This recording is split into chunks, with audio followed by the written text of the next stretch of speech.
back on the farm today. Can you figure out what we're going to be talking about? Do you know what those are? I'm kind of far away from them.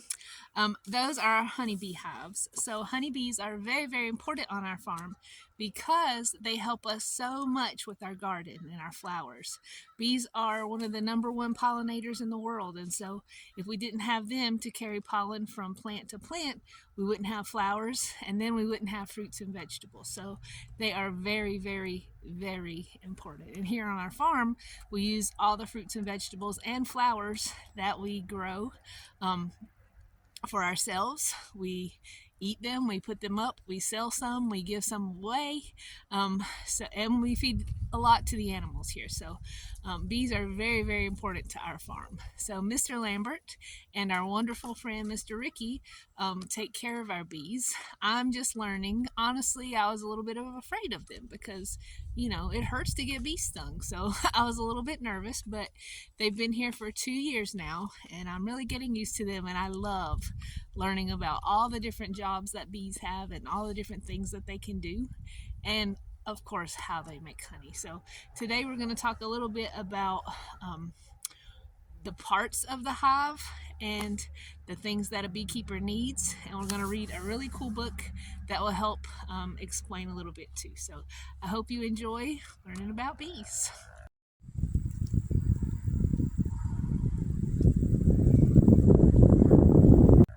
So first of all, this wooden stand just holds up both hives. So hives are the 2 boxes. Each hive has a colony. A colony is like a family. So there's a queen bee, and she's the main one in charge. And then there's lots of other bees. So we're going to talk about those in the book. I don't want to ruin that for you, but just know that each colony has its own hive, and they would never go from place to place. So they stay in their own hive. We had a friend who came to the farm and asked me that question, and I thought that was a wonderful question. So they would never go from hive to hive. Just think about your house. You might go visit somebody else's house, but you wouldn't just live there. So that's kind of the same thing. They have their own place. So the very bottom part, I'm looking at this book. This book is called Beekeeping, and it's a grown-up book.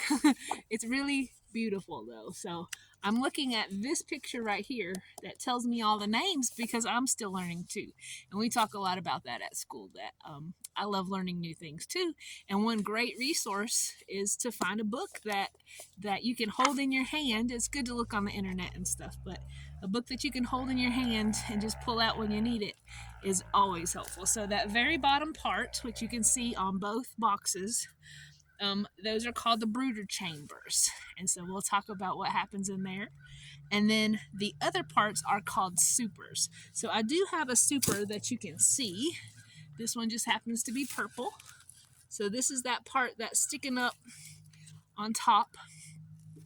And this summer, this purple one, I think it was on the yellow one. But so the bees build comb, which I'm going to let you see this. I've got everything down here, hoping you can see with the sun.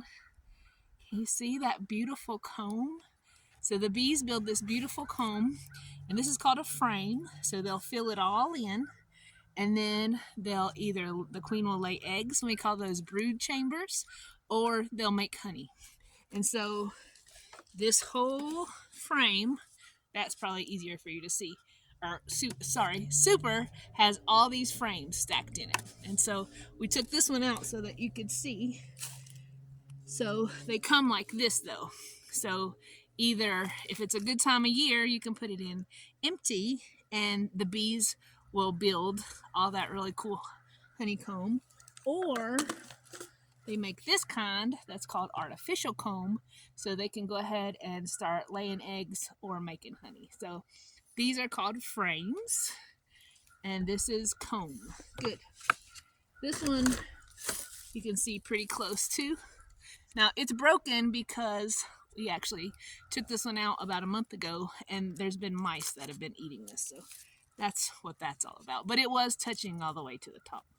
And so The reason that Mr. Ricky and Mr. Lambert had to take it out was because it was getting cold. It's the end of November now. It's actually a really warm day today, but we did have a lot of really cool weather. And so they took that top box off because the bees would have a hard time keeping it warm.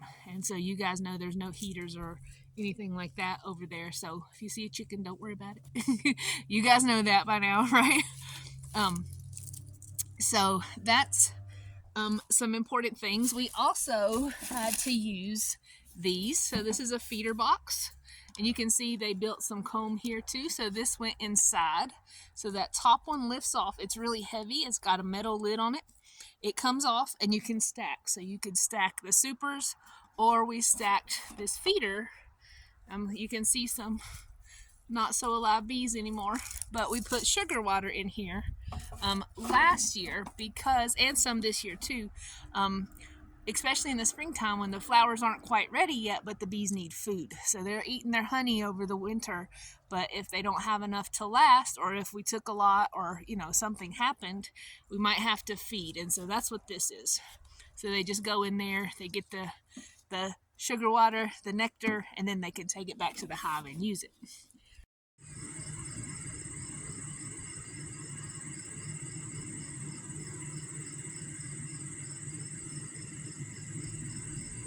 So let's talk about some equipment.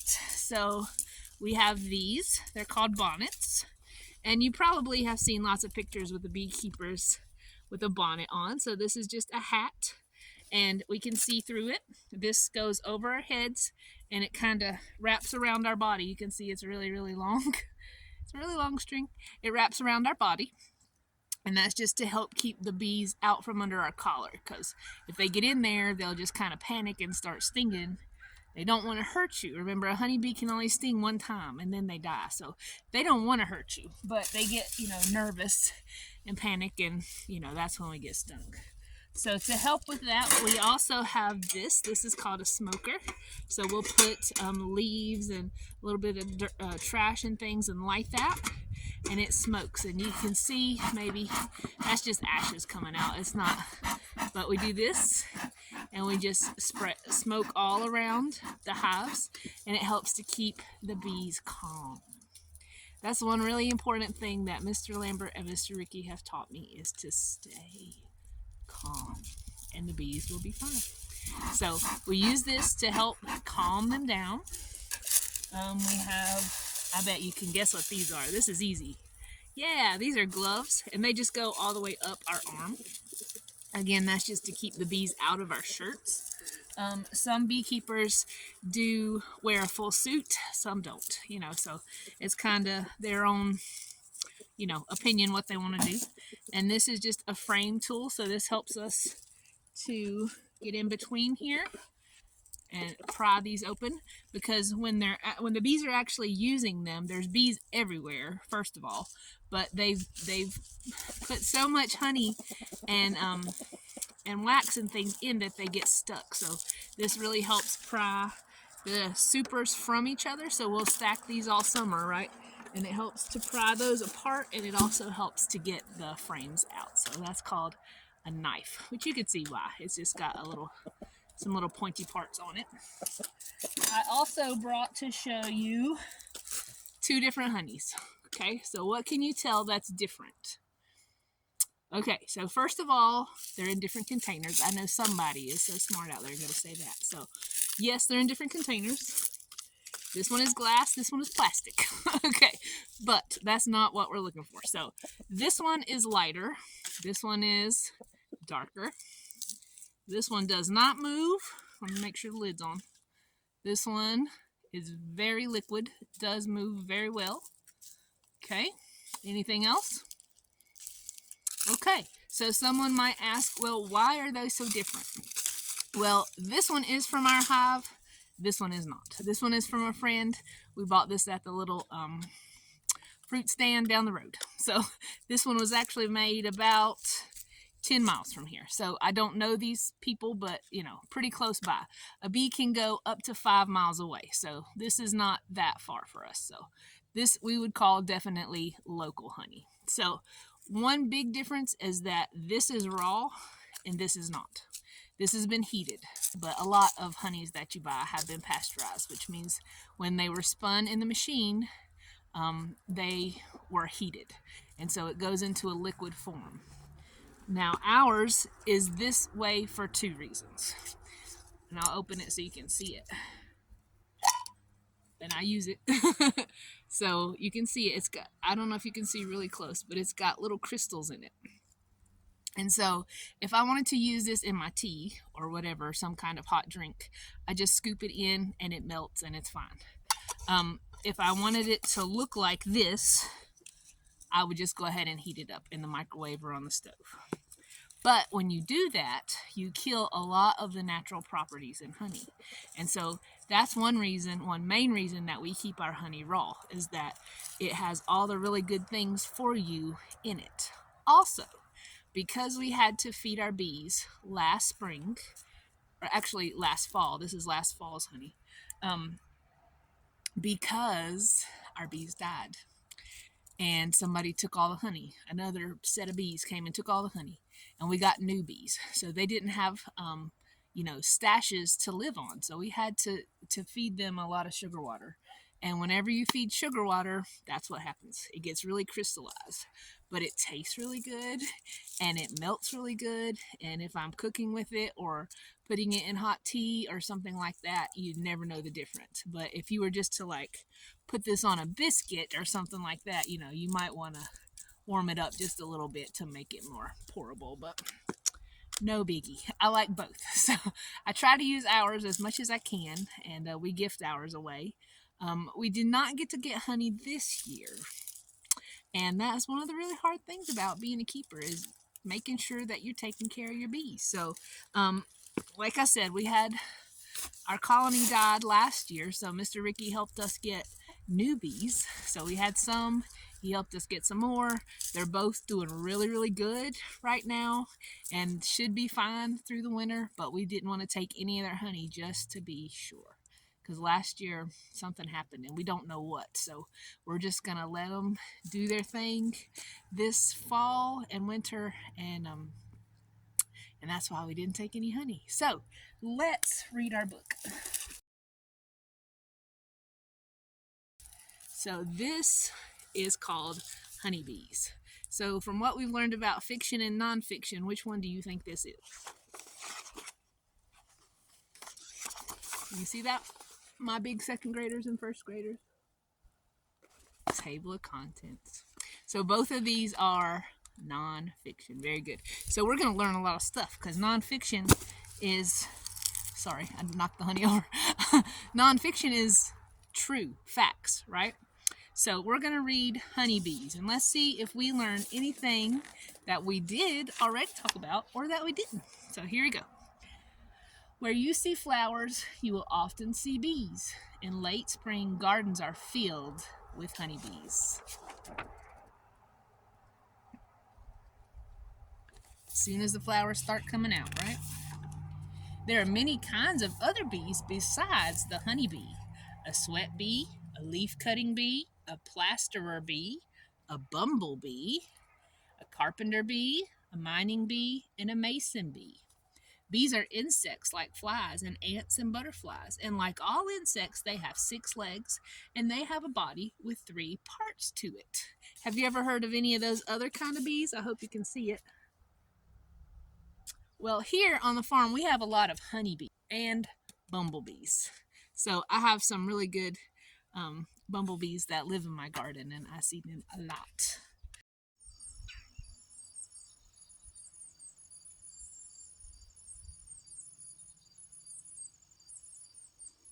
And honestly, I had never heard of some of these, so I was learning too.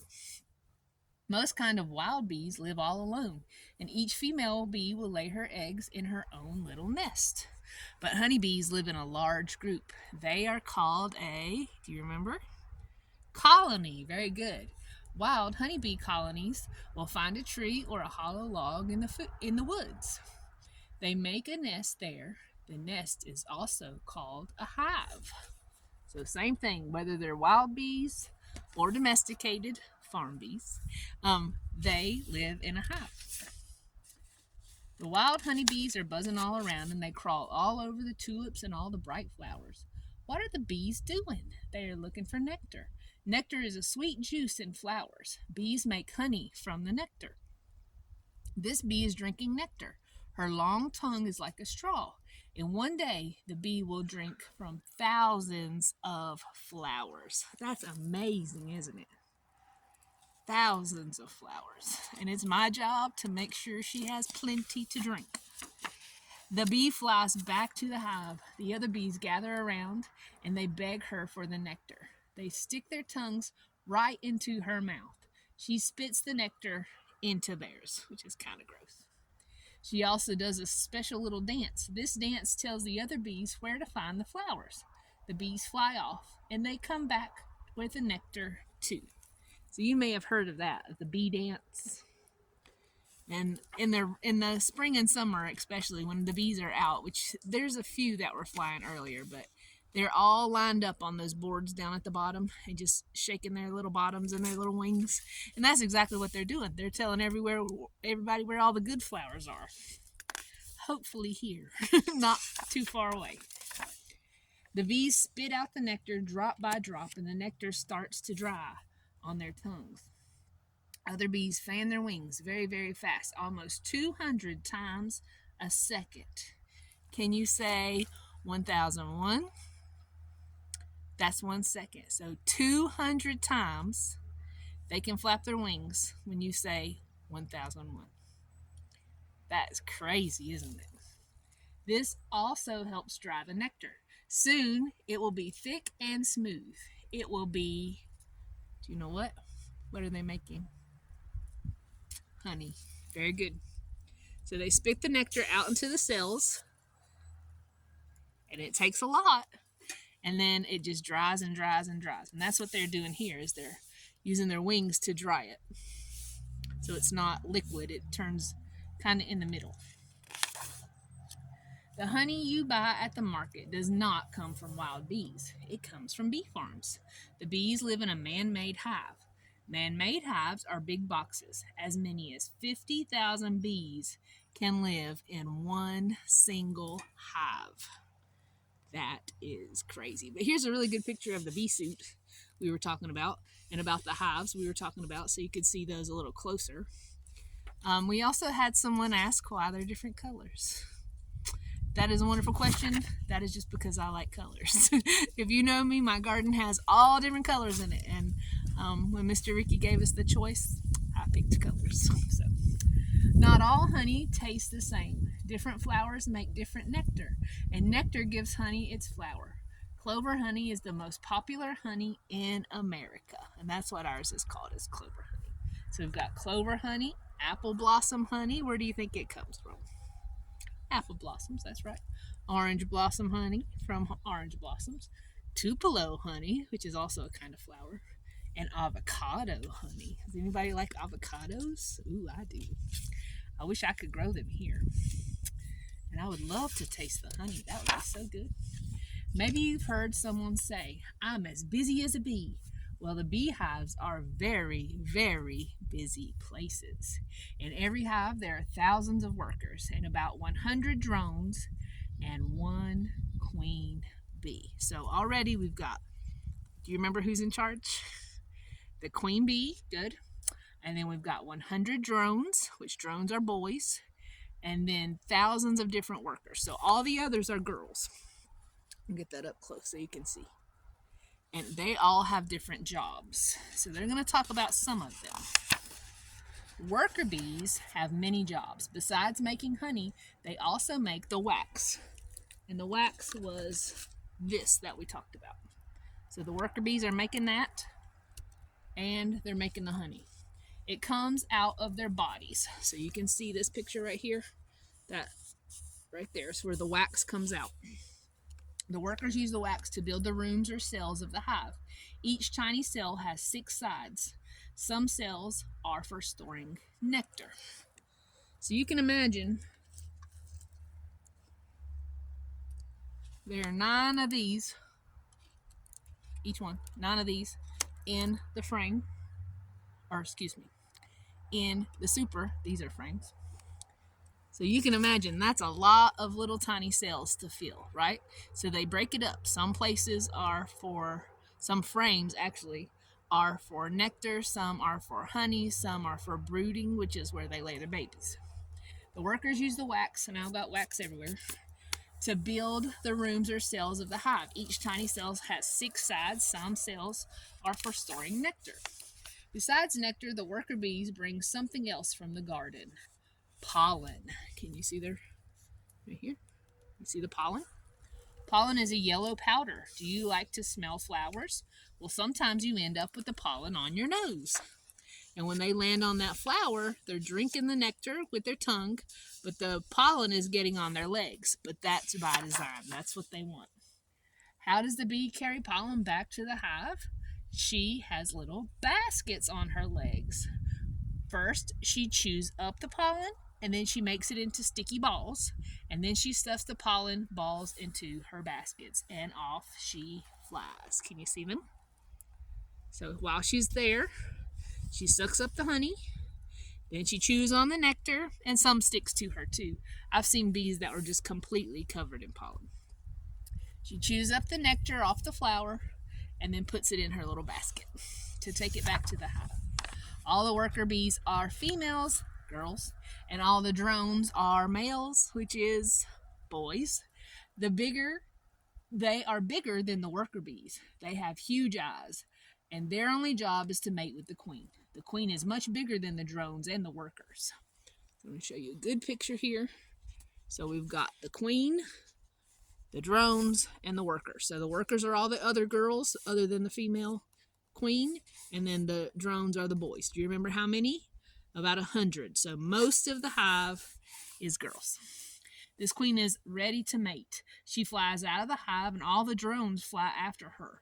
Only one drone will meet with the queen, and after they mate, the drone will die. Now the queen is ready to lay eggs. Up to 2,000 eggs in one day.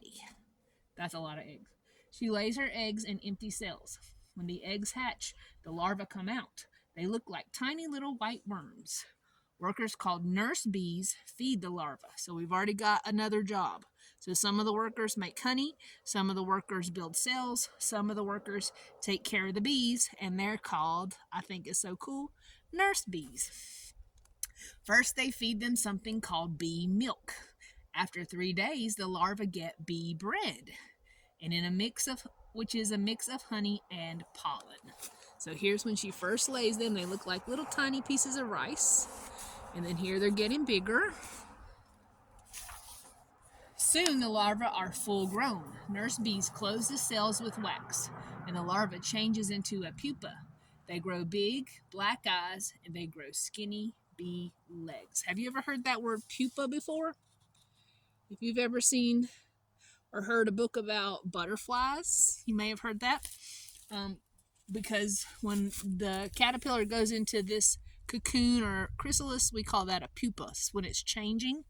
And so you can see it goes from pupa, and it starts to kind of look like a bee, and then it comes out. And can you see the wax? So the worker bees will close it up in there because they don't need to feed it anymore right then. And then once it's ready, it'll come out. After about 3 weeks or so, the young bee is ready to chew its way out of the cell.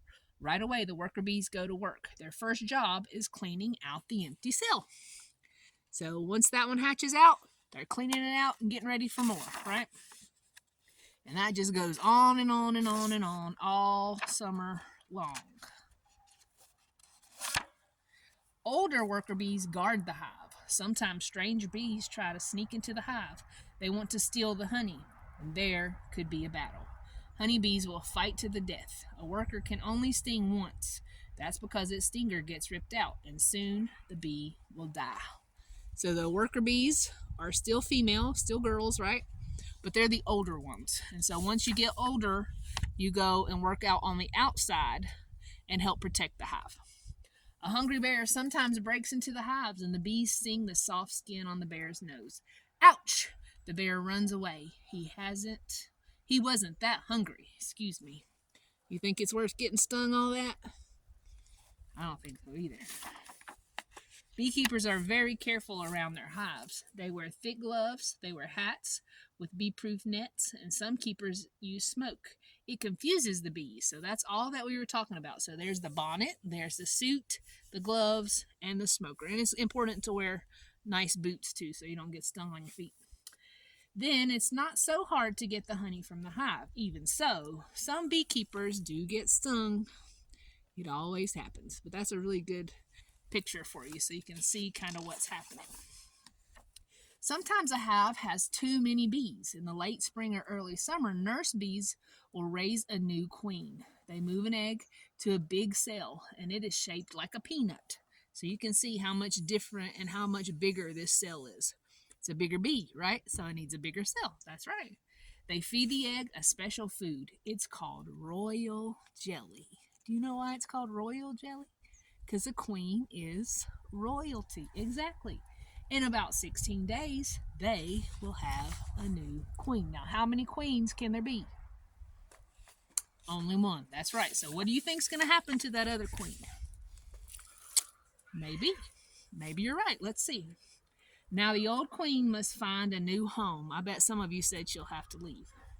Thousands of bees move with her. All at once, they fly out of the hive. The bees stop to rest on a branch of an apple tree. They form a big ball. The queen is in the very middle. This ball of bees is called a, do you have any idea? Can you see? Swarm. It can weigh 5 to 6 pounds. That's a lot of bees. When a beekeeper finds the bees, he has to catch them. And that's not an easy job. So basically what they're saying is when there gets to be too many bees in that hive and a new queen hatches, the old queen and a whole bunch of them will leave. Now, if there's another hive for them to go in that's empty, they'll just go into the hive. If there's not, though, they'll swarm. So they'll be up in the trees. They could go far. And so beekeepers try to catch them to give them a home because we want to save them, right? Bees do not live a very long time. A worker bee only lives about 6 weeks. So that's about a month and a half. So that's not very long. Often younger bees throw older worker bees out of the hive. Before winter comes, they will kill off all the drones too. Only a few bees will live through the winter. So only the youngest, healthiest bees are going to make it through the winter. Why do you think that is? They're going to have to be strong, aren't they? And they're going to have to keep themselves warm. When the weather turns warm, the queen starts to lay eggs. Soon the hive will be full of young bees again. It's a good thing, too. Did you know that bees help make flowers grow? A worker bee will bring pollen from one flower to another flower. As strange as it seems, this is how seeds are made. And from these seeds come new flowers. Bees may be tiny, but they play a big part in nature. They make beautiful flowers grow, don't they? And they also make those flowers grow that grow our fruits and our vegetables so that we can eat things and we can feed our animals, right? So I hope you enjoyed this book. I hope you enjoyed learning about bees. Remember, you can check out this book or any of the other ones that I read on the channel, probably in your school library or your local library. You can also buy, this is something you're interested in. Places like Tractor Supply and different places like that have more how-to kind of books. Even for kids, you know, they have some kid books too. So if that's something you're interested in, I hope you look it up. And I'll see you soon. I love you. Bye.